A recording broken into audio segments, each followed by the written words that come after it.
Hello everyone, welcome back to the channel. In today's video, I'm going to show you how to lock your Veise door lock in 2026. Now, first of all, before locking the door, you need to make sure that the door is fully closed. If the door is not aligned properly with the frame, the deadbolt may not extend all the way, which can then prevent the lock from securing the door correctly. Now, the fastest way for you to lock most of the Veise keypad locks is by the one touch lock feature.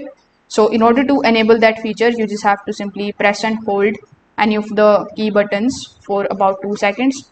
So for example, let's say you pressed 7. So this way the lock will activate the deadbolt automatically without requiring the user code. And this is the method most of the Veise owners use every single day.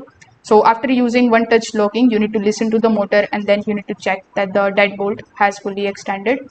So a quick check is going to help ensure that the door is now actually secured before you leave. So that's how you can basically lock it. If this video helped you out, make sure that you like this video and subscribe to the channel. Thanks for watching.